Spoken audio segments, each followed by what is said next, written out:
Hey, what's up? I know it's been a long time since I've done a video for either of my channels, but I wanted to do something for the end of the year, just kind of for fun, for myself and for everybody else, or for the 5 people that probably watch this, and talk a little bit about some of the games I picked up in 2024. There was a lot of really good stuff that I grabbed, so I thought it would be pretty fun to make a video and talk about some of the games. So without further ado, this is the top 20 game pickups I made in 2024. There's going to be a lot of Famicom games, so be warned. Alright, starting off with number 20, a game that needs no introduction. This is Yume Kojo Doki Doki Paniku, translating to Dream Factory Heart-Pounding Panic. And this was released in 1987 for the Famicom Disk System, published by Fuji Television Network. And this was a joint project between Fuji Television and Nintendo to promote an event called Yume Kojo 1987, or Dream Factory 1987, kind of like a festival in Japan. And as you know, this game was later reskinned and there was a bunch of changes made to it, and it was brought over to us as Super Mario Bros. 2. So there's not too much to say about this one. This has saving on it, which Super Mario Bros. 2 did not have. And the disk system actually comes with some cool stuff. There's some stickers in the front of the book, kind of like a lot of the Nintendo FDS games had this. And there's also a very big sticker featuring Mario and one of the characters from Doki Doki Panic. So pretty cool. You know me, I love my Famicom Disk System games, so this was like a really cool get, and kind of one that it ties a lot into like the Japan, North America kind of history of video games. I thought it was pretty cool. So yeah, pretty sweet game. Number 19 is a Godzilla game called Godzilla Kaiju Daikisen, released for the Super Famicom in 1994 by Toho. And it translates to Godzilla Great Monster War. This was a 2D fighting game that featured a bunch of Godzilla characters, and it is the sequel to Godzilla Bakuto Retsuden, which is Battle Legends. This was released for the PC Engine CD, and it is another fighting game. But this was released the year after, and it's a pretty fun little game. I wouldn't say it's the greatest fighting game ever, but you know the deal. It's a fighting game that features a lot of various Godzilla kaiju, like Mothra and Ghidorah and Megalon. This one has Biollante playable, which is pretty cool. But yeah, I'm a huge Godzilla fan, so this was one I'm very happy to pick up and play around with a little bit.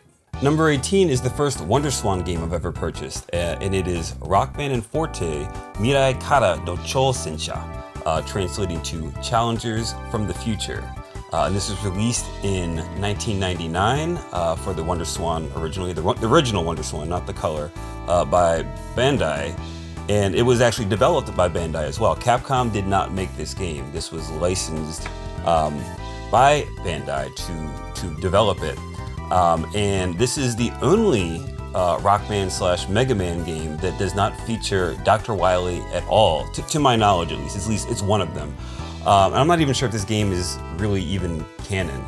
I can say with a absolute certainty that it is one of the worst platformers I've ever played, and by far the worst Mega Man game I have ever played. So this is more of just a cool little oddity that I thought would be interesting to own. So yeah, that's pretty much all there is to say about this one. Cool little game in terms of just kind of collectability and weirdness alone. Okay, number 17, the first of many Famicom games. We have Argos no Senshi, or as you probably know it, Rygar. This was released in 1987 by Tecmo, and it is a very impressive platformer, especially for the time. It has a really big focus on exploration and item collecting, and has a great soundtrack. It's a lot of fun. It's a really, really good game. And I had never actually finished this before. I played it a little bit as a kid, but I finally went through and finished up the game. And I wanted to reward myself for it because I enjoyed it so much. It's definitely one of my favorite NES / Famicom games now. So I picked up the complete Famicom version of Argos no Senshi, which is Warrior of Argos. That's what it translates to. But excellent game. I'm really glad I finally got a chance to play this one, and very, very cool little package here for the Famicom one. So yeah. Number 16 is the only Dreamcast game on the list, and this is Sonic Adventure 2, one of my favorite games on the Dreamcast. This was released in 2001 by Sega, obviously, and it's not just Sonic Adventure 2, it is the Sonic Adventure 2 10th Anniversary Birthday Pack, kind of released as a celebration of 10 years of the Sonic the Hedgehog franchise. I think only Japan and Europe got these, and we did get this in America, but we didn't get the whole pack, because I have this from when I originally picked up the game in 2001, but it comes with a CD soundtrack with a bunch of tunes from the series over the years, a coin, and a little booklet that kind of goes through the history of the series, which is very, very awesome. And I'm a big Sonic Adventure 2 fan, so I'm kind of happy to finally own this version of the game. It's very nice, and I think this game really shines when you're kind of going for the A ranks in a lot of the different stages. I think like the main game itself is like just okay, but I think once you kind of like learn the level design and start to kind of like learn the stages and the techniques, it's one of the best 3D platformers ever made in my opinion. And it's just I don't think people give this game enough credit compared to like a lot of the Mario games and whatnot. But yeah, great game. If you haven't played it, highly recommend it. And yeah, happy to have this as one of my only import Dreamcast games. Very, very cool. Number 15 is for the Sega Saturn, and it is a shmup that I love quite a bit. Sexy Parodius, released in 1996 by Konami. This is the 5th game in the Parodius franchise, and it is the last shmup game. I think Para-Wars was the final game, technically, in the franchise, but this was the last shmup, or at least original shmup. Just like it sounds, it features a lot of risque themes, stages, enemies, all the sexy stuff you could ever want in a shoot 'em up. But very, very fun game. This was the last Parodius game I actually didn't own, so this was kind of a nice one to have to my collection and kind of go through again after not having played it for a while. But excellent, excellent game if you're ever looking for some great shmup goodness on the Saturn. Not that there's any shortage, but great, great Parodius game. One of the best, absolutely. Number 14, we have yet another shmup, and it is Salamander for the Famicom, released in 1987 by Konami, or as you probably know it better, Life Force. And this is by far one of the best shmups on the console, by a landslide, I would say. I don't think there's any dispute over that. But this version pulled heavily from the original 1986 Salamander game. And then when they brought Salamander over to the West, they gave it more of like a organic story, how you're like inside of a life form. And I think the Japanese devs thought that was so cool and liked it so much that they re-released the game as Life Force in Japan, but they went even further and changed a bunch of the sprites and stage design to be even like lean even more heavily into that organic theme. And you also got the power-up bar from Gradius back, which was gone in the 1986 Salamander. So they kind of like, it kind of pulls from both of those different ones, and you kind of get best of both worlds in the Famicom version. And it also has the coolest looking cartridge on the Famicom. There is no debate there. It is a clear, kind of blue turquoise-ish cartridge that you can see through. It's translucent, but it's just really, really awesome. I think a lot of people think this is a repro when they see it because it's so different from anything else out there. And I even have the card. It's a little beat up, but the card that came with the game originally. Konami like put these little cards in a lot of their Famicom games when they released them. But excellent game. Happy to finally have it complete in box on the Famicom, especially because of this really sweet cartridge. Yes. Sticking with the Famicom for number 13, we have the Hyrule Fantasy Zelda no Densetsu 1. And this is the Famicom cartridge release of the original Legend of Zelda. Obviously, it came out first on the disk system back in 1986, but this was released in 1994. This is one of, like, I think the last Famicom games to release before they discontinued the console officially. But there's nothing too much to say about this. It's pretty much what we got over here, the exact same ROM we had in the West, just translated into Japanese, that kind of did away with some of the Famicom exclusive things, like the yelling into the microphone to damage certain enemies. And it comes with like a lot of the same kind of cool things, like the maps. It's like a fold-out map, and just most of it is like kind of like a retread of the Western Legend of Zelda version. And the really crazy thing about this came out 3 entire years after Zelda 3: A Link to the Past. So this was released like that far after the 3rd game in the series, and this is 8 years, I believe, after the original Famicom Disk System release. But I just thought this was really, really cool. There's a little bit of residue on the back from a sticker, like a security sticker, but I thought this was really a cool piece of gaming history that I wanted to have, so pretty sweet. Number 12 is actually the only Mega Drive game on the list. It's actually 2 games. I'm going to cheat a little bit here. It's Sonic 3 and Sonic & Knuckles, released in 1994 by Sega. And I think we can all pretty much agree that this is just considered one game these days, Sonic 3 and Knuckles. And Sonic 3 had infamously kind of ran out of time, and they released it kind of like halfway done.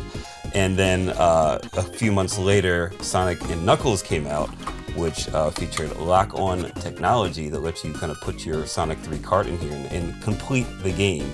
You could also put Sonic 2 in there as well and play as Knuckles in Sonic 2, which was very cool and very revolutionary for the time. And I don't know why Sonic & Knuckles is so absurdly expensive in Japan. This game is worth like over $200 in Japan. Complete, and it's just, I don't know if it was a low print run or if it just wasn't very popular, but just very surprising that it's so expensive over there and pretty affordable over in the West. So yeah, really, really great games. If you haven't played them, highly recommend it, but I feel like most people at this point have. But yeah, one game, we can all agree on that. It's very, very good. Play it. Number 11 is Doubutsu no Mori for the Nintendo 64, translating to Animal Forest, or as you probably know it better, Animal Crossing.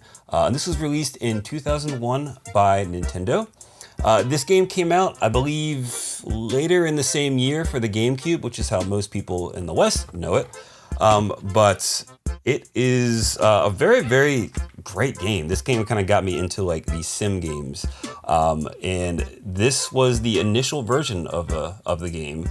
And it came with a memory card originally. Actually, there's a version without the memory card too, but this one came with a memory card and some stickers because you need a lot of storage space, obviously. It has a very cool kind of controls card that kind of talks about the game a little bit and shows you all the different controls. And then obviously has a very cool little manual with some awesome art. But I'm a huge fan of the GameCube Animal Crossing, so I kind of wanted to pick up the game in its original form, and it's pretty sweet. Very great game. All right, number 10 is Makaimura Gaiden: The Demon Darkness. And this is simply a port of Gargoyle's Quest 2/Red Armor 2 for the NES/Famicom, with some extra stages and some different abilities. It's also worth noting that the screen is far more shrunken down, which makes things a little bit tricky to navigate compared to the NES and Famicom versions. But you can scroll it around a little bit so you can kind of see, what kind of hazards await you, which makes things a little bit easier. But this is a very, very cool game. I still prefer the original NES Famicom game more, but this is a lot of fun too, and the new abilities are pretty cool. So I wouldn't say it's like worth going out of your way to play, but it's a fun little. If you're a big fan of Gargoyle's Quest 2 or Red Armor 2, you'll absolutely enjoy this. So for number 9, I'm going to cheat again, and I'm going to pick multiple games. This is the entire Castlevania/Akamajo Dracula trilogy for the Famicom Disk System/Famicom. And it is Akamajo Dracula, or Demon Castle Dracula, which is the very first game, and obviously features saving, which the NES one did not. And we have Dracula 2, Noroi no Fuin, or The Seal of the Curse, which is also Castlevania 2. And this also features saving instead of a password system, which the original NES version did not. And then we have Akumajo Densetsu, which is Demon Castle Legend, which is obviously Castlevania 3. And this has an extra sound chip in it, so it sounds far, far better, in my opinion, than the NES version. It has extra sound channels. Castlevania 2, well, I guess Dracula 2 also has extra sound channel in there too, but I don't really prefer the soundtrack in this. I think the NES one is better, but for Akumajo Densetsu, the extra sound channel is just so much better. It makes all the difference in the world for the soundtrack. But yeah, some of the greatest games ever released for the Famicom and NES, so I'm very, very happy to have all three of them finally in my collection completed box. Excellent, excellent games. Number 8, we have Wanpaku Daku Yume Boken, which stands for Mischievous Duck Dream Adventure, or DuckTales, as you probably know it better, and it even says it strangely on the Japanese box. This was released in 1989 by Capcom, and it is part of the golden age of Disney video games, in my opinion. Some of the best Disney licensed games ever when Capcom was in charge.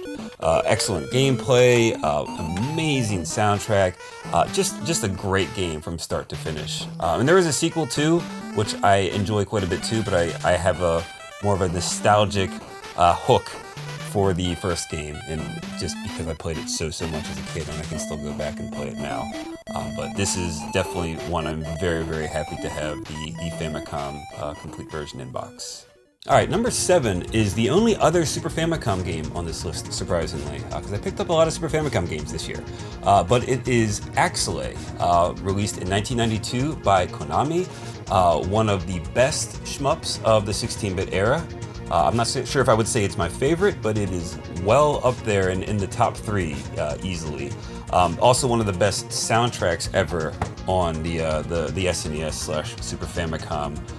And the crazy thing about this is there was a sequel apparently planned. I think it was even teased at the end of Axelay 1 if you beat it on the highest difficulty. I can't remember exactly what it was. But obviously that never came to fruition, and it breaks my heart. The rumors are that the sales of the game just weren't quite good enough, and the other rumor is that this was one of the last games that the people of Treasure worked on that left Konami to form Treasure.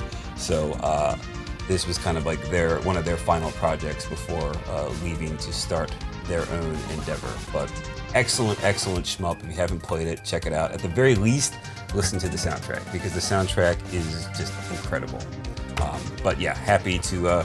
I have this on the SNES, but happy to have the Super Famicom version now.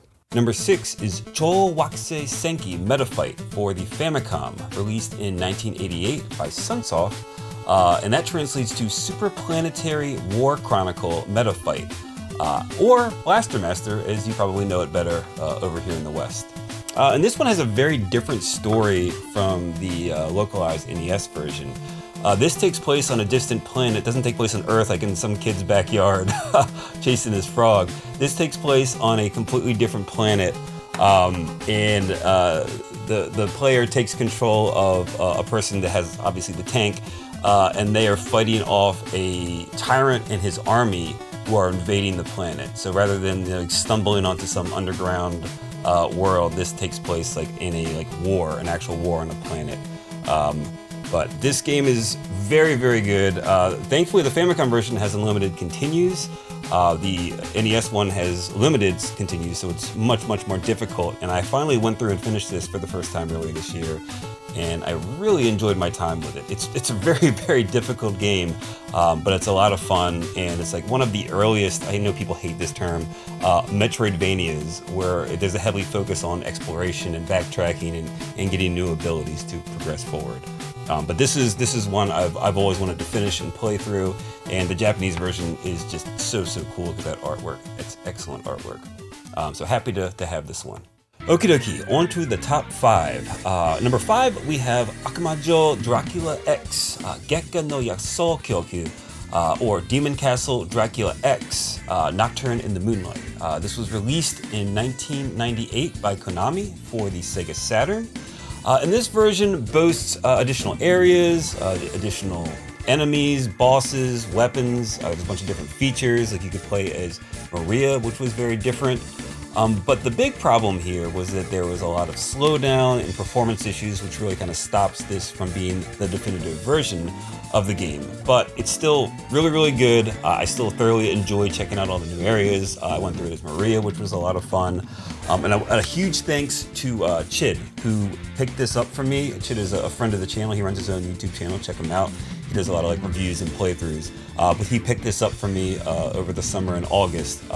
Very, very kind thing of him to do. So thanks so much, Chid. I really appreciate it, and I have enjoyed the living heck out of this game. Thank you. Number 4, we have yet another shmup, this one on the Famicom, and it is Gunnak, released in 1990 by Tonkin House and developed by the mad programming geniuses at Compile. And this is a vertical shmup that is very reminiscent of the Parodius series, very similar to that, where you fight a lot of like really weird enemies like cigarettes, rabbits, various food items, stuff like that. But surprisingly, this game just runs so well on the Famicom hardware. I cannot believe how little slowdown there is. That's why I say that Compile are these programming geniuses that can just work magic on the console. But this is just an excellent game. If you haven't played it, it's a little pricey, but I highly recommend checking this out if you haven't. Great shooter. Number 3 is another Compile-developed Famicom game, and this is Gartic Gaiden, released in 1988 by Irem. This was known as Guardian Legend in the West. And this is the sequel to a 1986 game for the MSX called simply Gartic. And this is the follow-up to that game. We only got 2 games in the Gartic series, which just breaks my heart, because this is easily one of the best games on the Famicom and NES. And just like this artwork is so good. The European artwork is really good too. The American artwork, not so much. But this is just some of my favorite cover art of all time. And it also comes with a really cool cloth poster of the planet Naju. Kind of dissected so you can kind of take a look inside of it. But this is just so awesome, and it was a really big reason behind wanting to pick this up. I got a great deal on this game, so I didn't think I would ever be able to afford this one, but I got a just stupid good deal on it. But this is just one of the best games on the NES and Famicom, one of the best cover arts, it's just top 5 easily for me. So if you haven't checked this one out, I would put this right at the top of your list to play. All right, the final stretch. Number 2 is Hitora no Fukatsu Top Secret, released in 1988 by Capcom for the Famicom, and this is the Japanese version of Bionic Commando on the NES. One thing that a lot of people don't seem to really know is that this is a sequel to the arcade game. This is not a reimagining or a port or anything like that. This is a direct sequel to the Top Secret or Bionic Commando, whatever you want to call it. Released in arcades the year prior. So this game is just amazing. It's one of my favorites. I can play it just over and over again. That's why it's my favorite game on the NES or / Famicom. I guess it would make it my favorite Famicom game too. But just like Gartic Gaiden, I got a stupid good deal on this. I never thought I'd be able to afford this one, but I found this one for, I wouldn't say cheap, but it definitely was far below what I would have ever expected to pay for it. But this is one that I'm so happy to have, and one that I've already played through quite a few times already on this cartridge alone. Okay, last game. Surprise, it's another Famicom game, and this is Rockman 2 Dr. Wily no Nazo, or The Mystery of Dr. Wily, published in 1988 by Capcom. I feel like this game needs no explanation at all. I feel like if you don't know what Rockman 2 or Mega Man 2 is, you wouldn't be on this channel watching this video. So I'm gonna go with that assumption. But the first Rockman game did not sell very well, and it was this game almost didn't happen. They kind of had to like beg Akira Kitamura, the director, had to like beg the higher ups at Capcom to let him make this game. And the Famicom version is really cool because it has a little fold-out instruction manual poster that has a bunch of the Robot Masters and the items right here and some of the enemies. Just a very cool little package right here. But this is one I've wanted for quite some time, and probably one of my crown jewels that I own now in my gaming collection. So Rockman 2, finally acquired. Very, very happy to have this one. Big thanks to Shmup Junkie, friend of the channel. I'm sure you know who Shmup Junkie is, for selling me his copy. This was his original that he sold to me. So great game, happy to have it, and just I don't know. I have no words. That's how happy I am to own this game. I am speechless. All right, and that about wraps everything up. Thanks so much for watching. I know this is a little bumpy. I haven't done a video in a very long time. I think it's almost been a year at this point. So I kind of forgot how to do this and how to talk in front of a camera. But I wanted to share this with you just because I thought you would enjoy it, and I thought it was a lot of fun for me to kind of throw it together and just talk about a lot of these games. So I hope you had a great 2024, and here's to 2025. Thanks. Bye.